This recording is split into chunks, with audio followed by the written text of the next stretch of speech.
وہ 10 آیات یہ ہیں. 4 آیات پہلی الف لام میم سے لے کر مفلحون تک. 5ویں آیت آیت الکرسی 5 آیات ہو گئیں.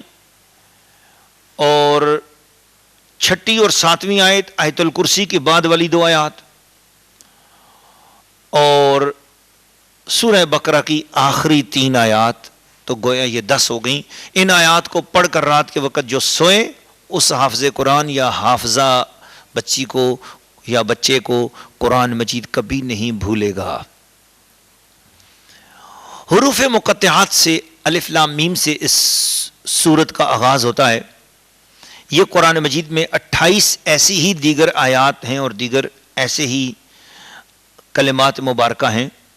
ان کا اصل مفہوم و مراد اللہ اور اس کا رسول بہتر جانتے ہیں. سورہ بقرہ کے مضامین کا خلاصہ یہ ہے کہ دراصل جب مکہ شریف سے ہجرت کرنے کے بعد رسول پاک صلی اللہ علیہ وسلم مدینہ شریف میں آئے تو مدینہ شریف میں آ کر مسلمانوں کو اور اسلام کو ایک پرسکون ماحول ملا اور باقاعدہ ایک اسلامی معاشرہ قائم ہو گیا. اسلامی معاشرہ جب قائم ہو گیا تو پھر اسلامی معاشرے کے آداب کیا ہیں، مسلمانوں کو کس طرح آپس میں رہن سہن کرنا چاہیے، غیروں کے ساتھ کس طرح سلوک کرنا چاہیے، اپنوں کے ساتھ کس طرح کے معاملات کرنے چاہیے، تو ایک مکمل آسمانی رہنمائی کی ضرورت تھی. اس آسمانی رہنمائی کے طور پر پہلی مکمل صورت کے اور رہنمائی کے طور پر جو صورت نازل ہوئی وہ یہ سورہ البقرہ ہے. اس کے اندر ایک اجتماعی اسلامی معاشرے کے اندر جتنی خصوصیات اور جو چیزیں چاہیے ہوتی ہیں وہ سارے تقریباً مضامین اس سورۃ بقرہ کے اندر آ گئے. ویسے سورہ بقرہ کے اندر عقائد پر بھی گفتگو ہے، عبادات پر بھی گفتگو ہے، معاملات پر بھی گفتگو ہے، اخلاقیات پر بھی گفتگو ہے اور جہادیات پر بھی گفتگو ہے. اور ان سارے عنوانات پر تفصیل کے ساتھ گفتگو ہے. اللہ تعالیٰ سے دعا ہے کہ اللہ تعالیٰ ہمیں سورہ بقرہ کی برکات سے ہم سب کے گھروں کو مالا مال فرمائے. سورہ البقرہ رکوع نمبر 1 تلاوت. بسم اللہ الرحمن الرحیم. اللہ کے نام سے شروع جو بہت مہربان رحمت والا. الف لام میم ذلك الكتاب لا ريب فيه هدى للمتقين الذين يؤمنون بالغيب ويقيمون الصلاة ومما رزقناهم ينفقون والذين يؤمنون بما أنزل إليك وما أنزل من قبلك وبالآخرة هم يوقنون أولئك على هدى من ربهم وأولئك هم المفلحون إن الذين كفروا سواء عليهم أأنذرتهم أم لم تنذرهم لا يؤمنون ختم الله على قلوبهم وعلى سمعهم وعلى أبصارهم غشاوة ولهم عذاب عظيم. سورہ البقرہ رکوع نمبر 1 ترجمہ کنز الایمان. الف لام میم وہ بلند رتبہ کتاب یعنی قرآن، کوئی شک کی جگہ نہیں. اس میں ہدایت ہے ڈر والوں کو، وہ جو بے دیکھے ایمان لائیں اور نماز قائم رکھیں اور ہماری دی ہوئی روزی میں سے ہماری راہ میں اٹھائیں، اور وہ کہ ایمان لائیں اس پر جو ہے محبوب تمہاری طرف اترا اور جو تم سے پہلے اترا، اور آخرت پر یقین رکھیں. وہی لوگ اپنے رب کی طرف سے ہدایت پر ہیں اور وہی مراد کو پہنچنے والے. بے شک وہ جن کی قسمت میں کفر ہے انہیں برابر ہے چاہے تم انہیں ڈراؤ یا نہ ڈراؤ، وہ ایمان لانے کے نہیں. اللہ نے ان کے دلوں پر اور کانوں پر مہر کر دی اور ان کی آنکھوں پر گھٹا ٹوپ ہے اور ان کے لیے بڑا عذاب. سورہ البقرہ رکوع نمبر 1 تفسیر خلاصہ منقول تفسیرات قرآن مجید.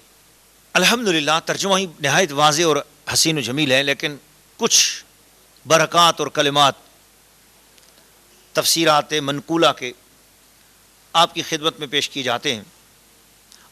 اللہ تعالیٰ نے پہلی آیت میں فرمایا الف لام میم.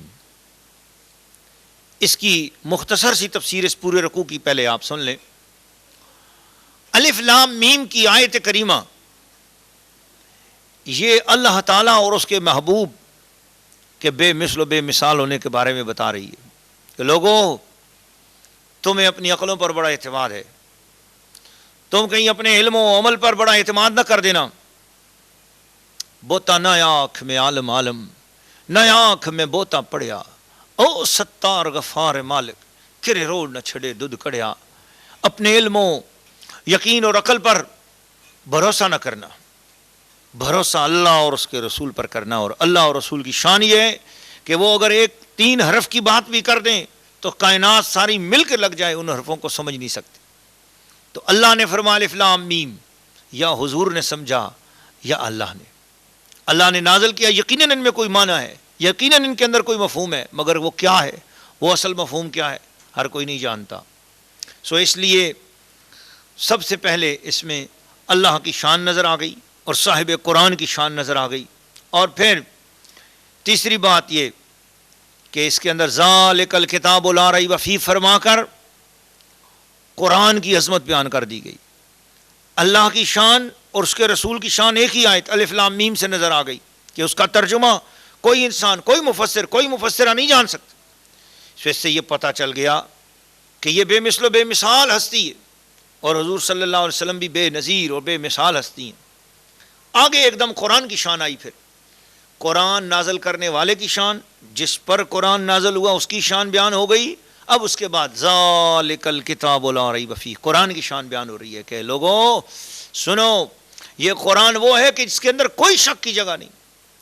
اپنے دلوں میں شک رکھ کر قرآن مت پڑھنا، قرآن یقین سے معمور ہو کے پڑھنا تو اس کا ایک ایک حرف تمہیں اپنے خزانے عطا کرے گا. جنہوں نے شک کیا انہیں کچھ نہ ملا، جنہوں نے یقین کیا قرآن نے ان کو نواز دیا، قرآن نے انہیں عطا کر دیا. اور اس پر 1500 سال کی تاریخ گواہ ہے. پھر چوتھے نمبر پر جو بات آئی ھدی للمتقین الذین یؤمنون بالغیب، تو یہاں سے سب سے پہلے صحابہ اکرام اور اہل بیت عظام کی شان بیان ہو رہی ہے.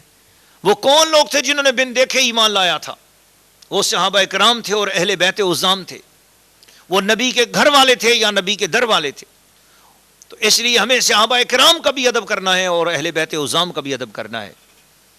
اور پھر اس کے بعد آگے جب قرآن مجید چلتے ہوئے ہمارے تک پہنچتا ہے تو پھر انہی آیات سے مراد اولیاء اللہ ہیں، بزرگان دین ہیں، صوفیاء اکرام ہیں، محدثین اکرام ہیں، مفسرین اکرام ہیں.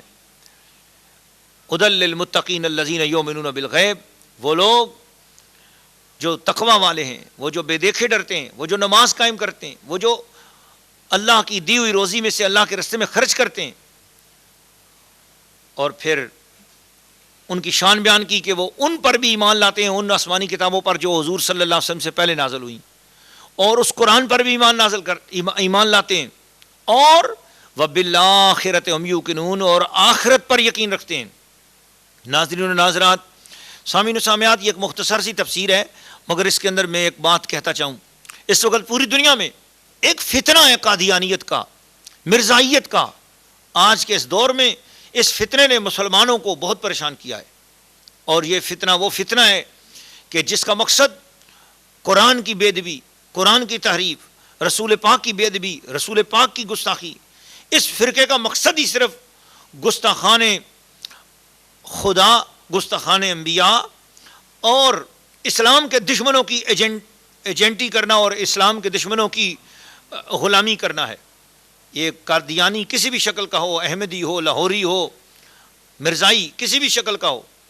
تو میں ایک مرتبہ خود گیا تھا ربوہ میں، اور قادیانیوں کے ہاں میں نے ان کے چھپے ہوئے ایک ترجمہ قرآن کو میں نے پڑھا، تو اس میں لکھا ہوا تھا وبالآخرۃ ہم یوقنون کا انہوں نے ترجمہ غلط کیا، قرآن کی تحریف کی، امت مسلمہ سے منہ موڑ کر اپنا ہی ایک الگ ترجمہ گھڑا، گمراہی اختیار کی انہوں نے. اور اس میں یہ لکھا کہ ہیں تو گمراہ ہی ہیں، گمراہ سے گمراہی ہونی ہے، لیکن انہوں نے ترجمے میں یہ لکھا وبالآخرۃ ہم یوقنون سے مراد یہ ہے کہ وہ لوگ اس پر بھی ایمان لاتے ہیں جو اے نبی تمہارے بعد نازل ہوا، یعنی اس کو بطور جو تمہارے بعد نبی آئے اس پر بھی ایمان لاتے ہیں، یا تمہارے بعد جو کتاب نازل ہو اس پر بھی ایمان لاتے ہیں۔ استغفر اللہ العظیم۔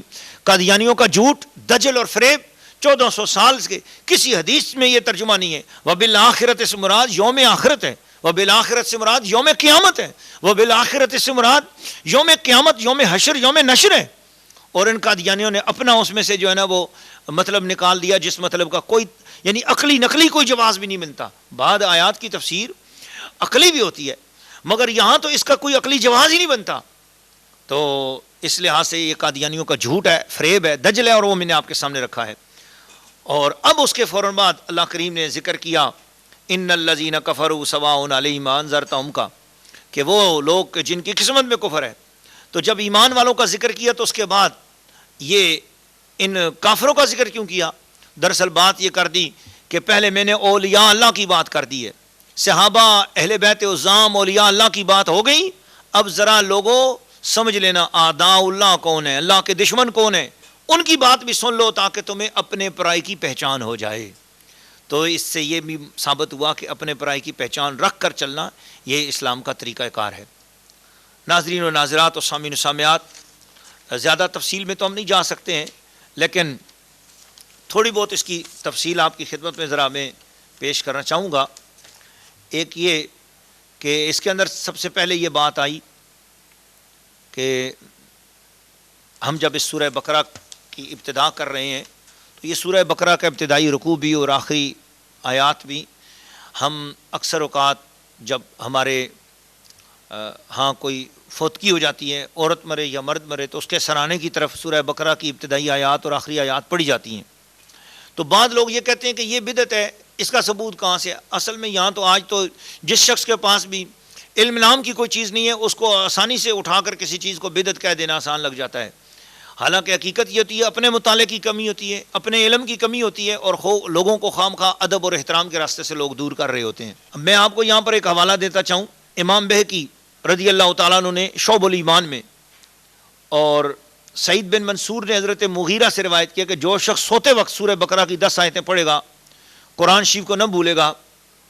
اور طبرانی شریف میں اور امام بہقی نے حضرت عبداللہ ابن عمر رضی اللہ تعالیٰ عنہ سے روایت کیا، اور اس بات کو میں آپ کو تفسیر خزائن العرفان سے پیش کر رہا ہوں کہ اللہ تعالیٰ نے اپنے حبیب صلی اللہ علیہ وسلم سے ایک ایسی کتاب نازل فرمانے کا وعدہ فرمایا تھا جو نہ پانی سے دھو کر مٹائی جا سکے، نہ پرانی ہو۔ اور جب قرآن پاک نازل ہوا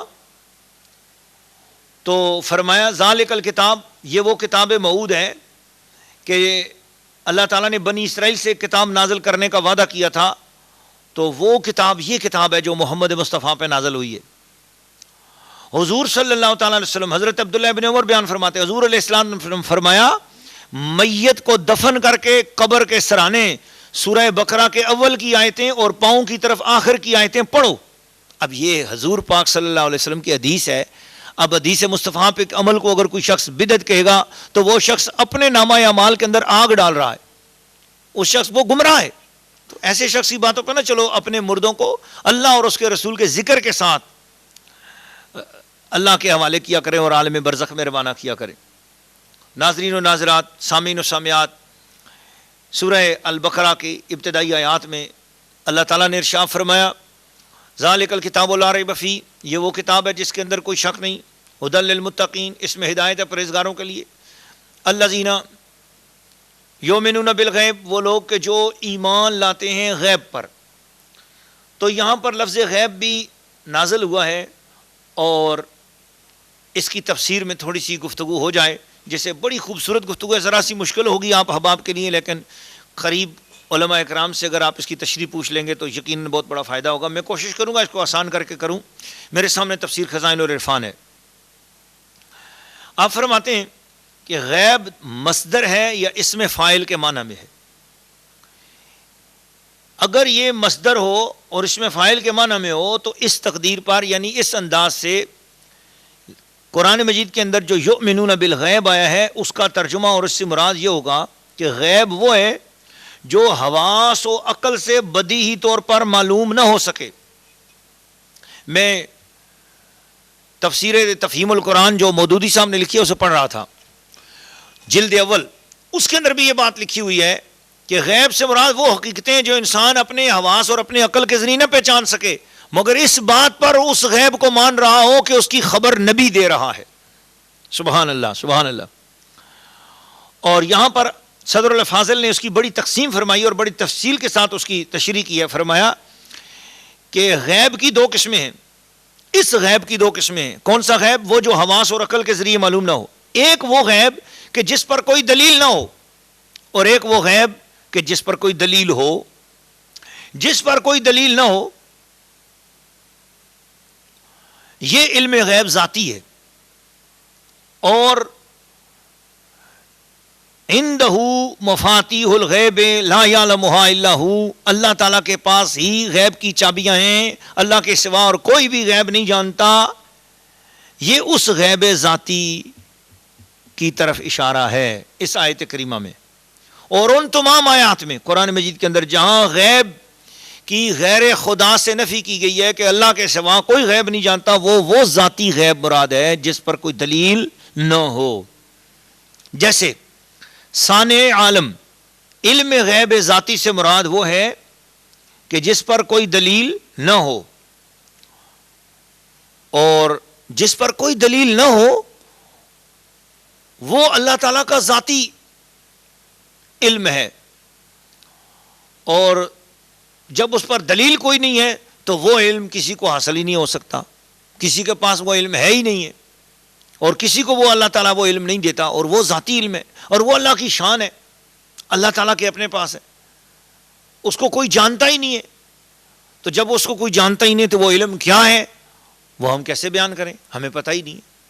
لیکن وہ علم جس پر کوئی دلیل ہو، وہ علم کیا ہے؟ وہ علم وہ ہے کہ جیسے صانع عالم، یعنی اللہ پاک اس جہان کا بنانے والا ہے، تو یہ جو جہان ہے یہ خود اس کی دلیل ہے، اس کی صنعت کی دلیل ہے۔ اس لیے یہ جو علم غیب ہے یہ اللہ پاک اپنے بندوں میں سے جسے چاہے عطا فرماتا ہے، اور اس کے صفات اور اس کے بنوات اور اس کے متعلقات، احکام، شرائع اور روز آخر اور اس کے حوال، بعث و نشر، حساب و جزا وغیرہ، اس کا علم، اس پر دلیلیں قائم ہیں۔ یہ تعلیم الہی سے حاصل ہوتا ہے، اور یہاں اسی علم کی مراد ہے یؤمنون بالغیب، وہ اس غیب پر اس غیب پر ایمان لاتے ہیں جو تعلیم الہی سے حاصل ہوتا ہے۔ اور اس دوسرے قسم کے غیوب جو ایمان سے علاقہ رکھتے ہیں، ان کا علم اور یقین ہر مومن کو حاصل ہے، اگر نہ ہو تو آدمی مومن ہی نہیں ہو سکے گا۔ اور اللہ تعالیٰ اپنے مقرب بندوں، انبیاء، اولیاء پر جو غیوب کے دروازے کھولتا ہے، غیوب یعنی غیبی علم کے دروازے کھولتا ہے، وہ اسی قسم کا علم غیب ہے۔ اور غیب کا معنی اگر مصدری میں رکھا جائے اور غیب کا صلہ مومن بہی قرار دیا جائے، یا با کو ملبسین محذوف کے متعلق کر کے حال قرار دیا جائے، تو پہلی صورت میں آیت کا معنی یہ ہوگا جو بے دیکھے ایمان لائیں، جیسا کہ مترجم اقدس حضرت اعلی حضرت نے اس کا ترجمہ فرمایا ہے۔ دوسری صورت میں اس کا معنی یہ ہوگا کہ جو مومن کے پس غیبت ایمان لائیں، یعنی ان کا ایمان منافقوں کی طرح نہیں ہے کہ مومن کو دکھانے کے لیے نہیں ہو، بلکہ وہ مخلص ہیں، جیسے سامنے حضور کے سامنے کلمہ پڑھتے ہیں ایسے اپنے گھروں میں بھی وہ ایمان والے رہتے ہیں، ہاں غائب حاضر ہر حال میں وہ مومن رہتے ہیں۔ غیب کی تفسیر میں ایک قول یہ بھی ہے کہ یؤمنون بالغیب، غیب سے مراد قلب محمد مصطفیٰ ہے۔ تو اس صورت میں یہ ہوگا کہ وہ حضور صلی اللہ علیہ وسلم پر ایمان لاتے ہیں، حضور علیہ السلام نے جو کچھ ارشاد فرمایا اس پر ایمان لاتے ہیں۔ دوسری صورت میں مراد یہ ہے کہ مومن کا اپنا دل، تو اس صورت میں معنی یہ ہوں گے کہ وہ دل سے ایمان لاتے ہیں۔ یہ تفسیر جمل میں ہے۔ ایمان جن چیزوں کی نسبت ہدایت اور یقین سے معلوم ہے یہ دین محمدی سے ہیں، ان سب کو ماننے اور دل سے تصدیق کرنے اور زبان سے اقرار کرنے کا نام ایمان صحیح ہے۔ عمل ایمان میں داخل نہیں، اس لیے یؤمنون بالغیب کے بعد فرمایا یقیمون الصلاۃ، وہ نماز قائم کرتے ہیں۔ اگر نماز کا قائم کرنا بھی ایمان میں داخل ہوتا تو یؤمنون بالغیب کے بعد واو نہ ہوتا، تو اس لیے یقیمون الصلاۃ کو الگ اس سے ارشاد فرما کر یہ بتا دیا گیا کہ ایمان ایک الگ حقیقت کا نام ہے اور عمل ایک الگ حقیقت کا نام ہے. تو اللہ تعالیٰ اپنے محبوب صلی اللہ علیہ وسلم کے وسیلہ جلیلہ سے مجھے اور آپ سب کو ایمان بالغیب، ایمان بالشہود، ایمانیات کی جمیع اقسام ہم سب کو نصیب فرمائے اور برکات عطا فرمائے. ناظرین و ناظرات اور سامعین و سامعات، یقیمون الصلاۃ، نماز قائم کرتے ہیں. نماز کے حوالے سے انشاءاللہ العزیز تفصیل سے گفتگو ہم آگے بھی کرتے رہیں گے. اس وقت ایک گفتگو کرتے ہیں یؤتون الزکوٰۃ وَيُقِيمُونَ الصَّلَاةَ وَمِمَّا رَزَقْنَاهُمْ يُنْفِقُونَ. قرآن مجید کے اندر ایک جگہ پر ارشاد بھی فرمایا یقیمون الصلاۃ ویؤتون الزکوٰۃ. تو وَمِمَّا رَزَقْنَاهُمْ يُنْفِقُونَ، جو ہم نے انہیں رزق دیا اس میں سے خرچ کرتے ہیں. اس کی تفسیر میں مطلق انفاق، خواہ فرض ہو یا واجب، وہ بھی آ گیا، جیسے زکوٰۃ، نذر، اپنا اور اپنے اہل خانہ کا نفقہ، یہ انسان کے اوپر لازمی ہے. یہ بھی اس میں آ گئے. اور خواہ مستحب صدقات، اللہ کے راستے میں مستحب جو خرچ کیا جاتا ہے اپنی خوشی سے، صدقات نافلہ، یا اموات کے ایصال ثواب کے لیے جو خرچ کیا جاتا ہے، وہ سب کچھ اس وَمِمَّا رَزَقْنَاهُمْ يُنْفِقُونَ میں آ گیا. یہاں پر مفتی اسلام، مفسر قرآن، صدر الفاضل سید محمد نعیم الدین مراد آبادی رحمۃ اللہ تعالیٰ علیہ ارشاد فرماتے ہیں کہ 11ویں شریف، 40واں، وہ سب بھی وَمِمَّا رَزَقْنَاهُمْ يُنْفِقُونَ میں داخل ہیں. وہ سب صدقات نافلہ ہیں. اور قرآن پاک اور کلمہ شریف کا پڑھنا نیکی ہے، اور نیکی کے ساتھ اور نیکی ملا کر اجر و ثواب اس کا بڑھ جاتا ہے. فرماتے ہیں وَمِمَّا میں من تبعیضیہ ہے، یہ اس طرف اشارہ کرتا ہے کہ انفاق میں اسراف ممنوع ہے. یعنی انفاق خواہ اپنے نفس پر ہو یا اپنے اہل پر ہو یا کسی اور پر ہو، اعتدال کے ساتھ ہونا چاہیے، اسراف نہیں ہونے چاہیے. رزقناہم کی تقدیم اور رزق کو اپنی طرف نسبت فرما کر یہ قرآن مجید نے ظاہر کر دیا. اللہ پاک ارشاد فرما رہا ہے کہ مال تمہارا پیدا کیا ہوا نہیں ہے، ہمارا عطا فرمایا ہوا ہے. اگر اس کو ہمارے حکم سے ہماری راہ میں خرچ نہ کرو گے تو تم نہایت ہی بخیل ہو، اور بخل نہایت ہی کبھی چیز ہے. اور اسی طرح اگلی آیت میں ارشاد فرمایا کہ والذین یؤمنون بما انزل الیک، وہ لوگ جو ایمان لاتے ہیں اس پر جو آپ پر آپ کی جانب نازل ہوا، یعنی قرآن مجید، وما انزل من قبلک، اور جو آپ سے پہلے آسمانی کتابیں نازل ہوئیں ان پر ایمان لاتے ہیں. وبالآخرۃ هم یوقنون، اور قیامت کے دن پر وہ یقین رکھتے ہیں. اس آیت میں اہل کتاب سے وہ مومنین مراد ہیں جو اپنی کتاب اور تمام پچھلی آسمانی کتابوں اور انبیاء کرام کی وحیوں پر ایمان لائے، اور قرآن پاک پر بھی.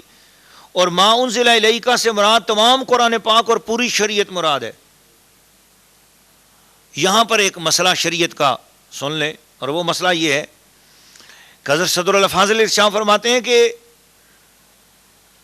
جس طرح قرآن پاک پر ایمان لانا ہر مکلف پر فرض ہے، اسی طرح تمام سابقہ کتابوں پر، آسمانی کتابوں پر ایمان لانا ضروری ہے.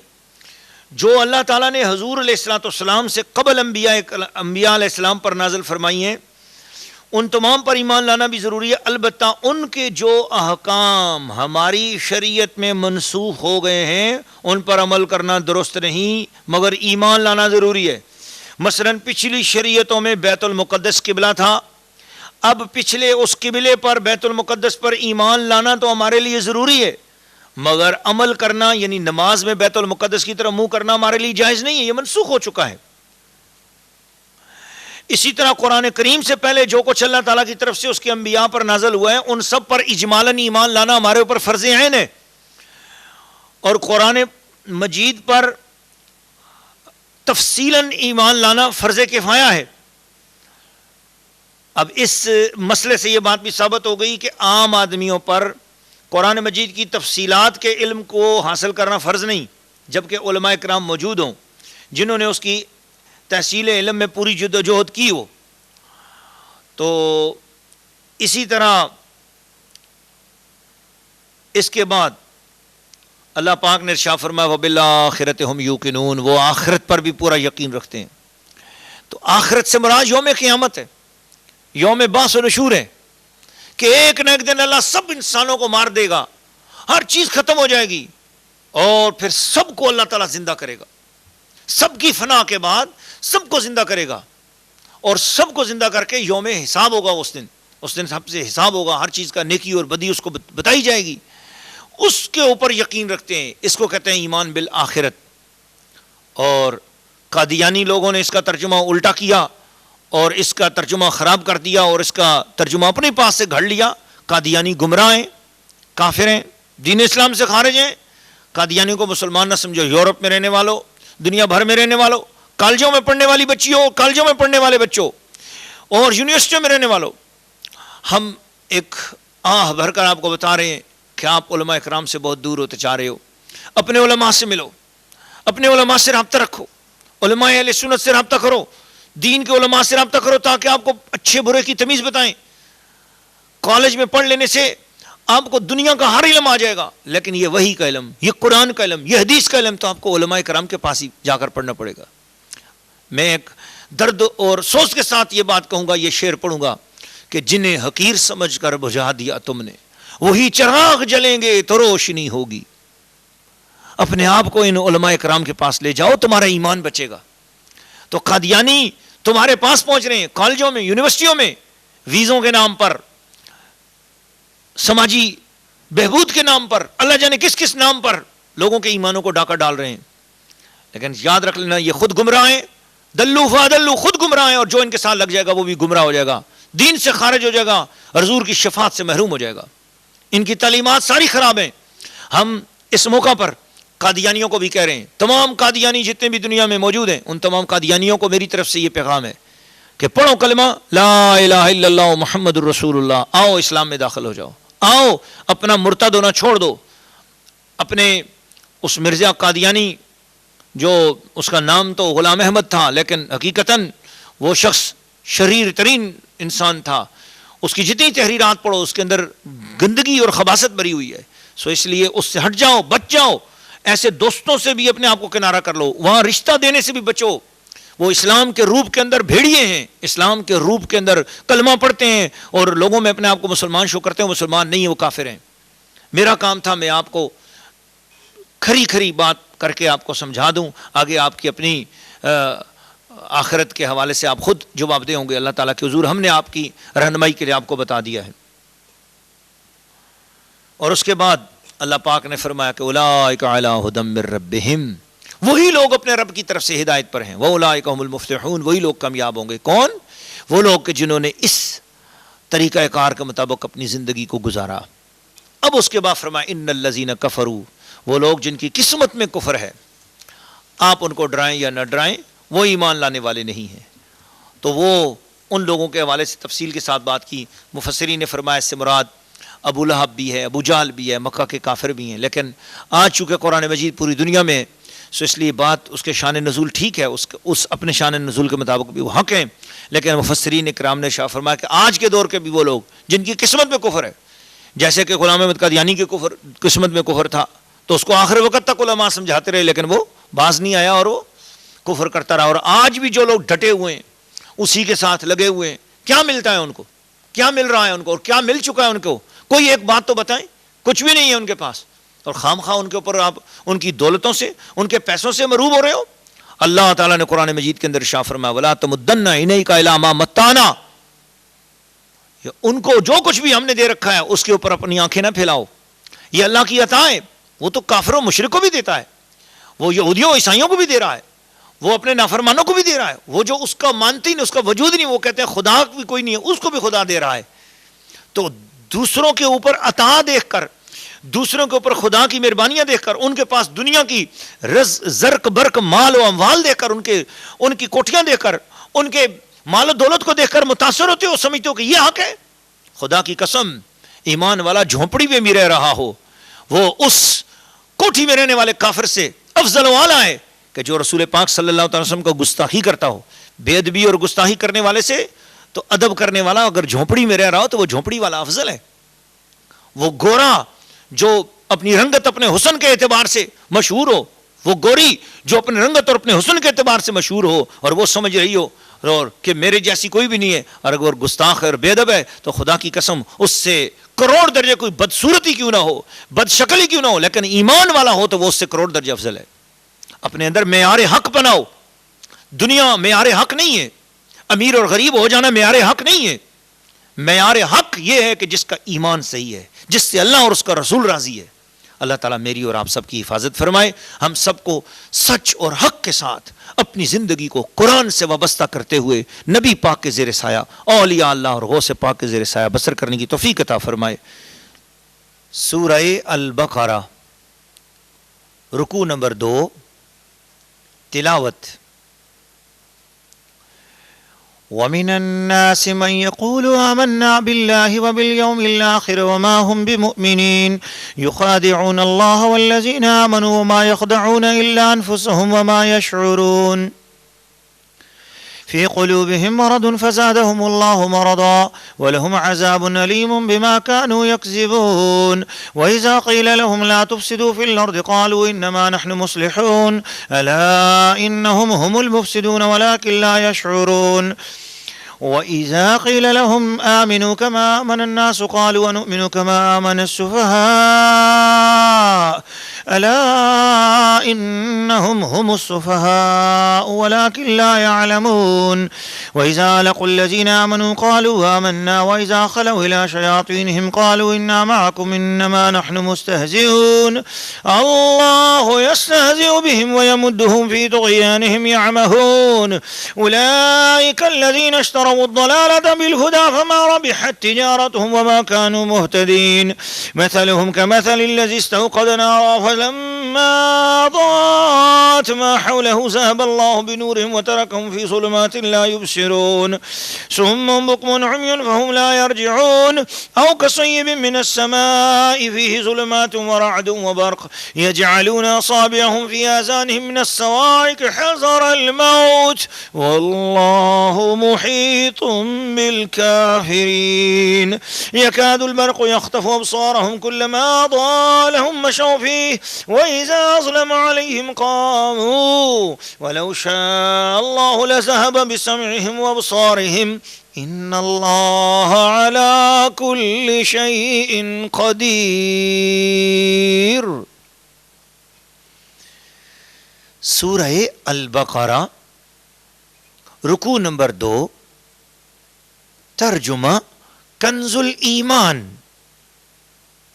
اور کچھ لوگ کہتے ہیں کہ ہم اللہ اور پچھلے دن پر ایمان لائے اور وہ ایمان والے نہیں، فریب دیا چاہتے ہیں اللہ اور ایمان والوں کو، اور حقیقت میں فریب نہیں دیتے مگر اپنی جانوں کو، اور انہیں شعور نہیں، ان کے دلوں میں بیماری ہے تو اللہ نے ان کی بیماری اور بڑھائی اور ان کے لیے دردناک عذاب ہے بدلہ ان کے جھوٹ کا۔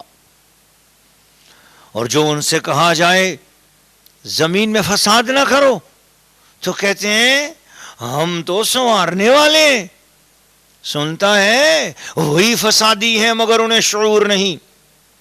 اور جب ان سے کہا جائے ایمان لاؤ جیسے اور لوگ ایمان لائے ہیں تو کہیں کیا ہم احمقوں کی طرح ایمان لے آئیں، سنتا ہے وہی احمق ہیں مگر جانتے نہیں۔ اور جب ایمان والوں سے ملیں تو کہیں کہ ہم ایمان لائے، اور جب اپنے شیطانوں کے پاس اکیلے ہوں تو کہیں ہم تمہارے ساتھ ہیں، ہم تو یوں ہی ہنسی کرتے ہیں۔ اللہ ان سے استہزاء فرماتا ہے جیسا اس کی شان کے لائق ہے، اور انہیں ڈھیل دیتا ہے کہ اپنی سرکشی میں بھٹکتے رہیں۔ یہ وہ لوگ ہیں جنہوں نے ہدایت کے بدلے گمراہی خریدی تو ان کا سودا کچھ نفع نہ لایا اور وہ سودے کی راہ جانتے ہی نہ تھے۔ ان کی کہاوت اس طرح ہے جس نے آگ روشن کی، ان کی کہاوت اس کی طرح ہے جس نے آگ روشن کی تو جب اس سے آس پاس سب جگمگا اٹھا اللہ ان کا نور لے گیا اور انہیں اندھیریوں میں چھوڑ دیا کہ کچھ نہیں سوجھتا۔ بہرے، گونگے، اندھے تو وہ پھر آنے والے نہیں، یا جیسے آسمان سے اترتا پانی کہ اس میں اندھیریاں ہیں اور گرج اور چمک، اپنے کانوں میں انگلیاں ٹھوس رہے ہیں کڑک کے سبب، موت کے ڈر سے، اور اللہ کافروں کو گھیرے ہوئے ہے۔ بجلی یوں معلوم ہوتی ہے کہ ان کی نگاہیں اچک لے جائے گی، جب کچھ چمک ہوئی اس میں چلنے لگے، جب اندھیرا ہوا کھڑے رہ گئے، اور اللہ چاہتا تو ان کے کان اور آنکھیں لے جاتا۔ بے شک اللہ سب کچھ کر سکتا ہے۔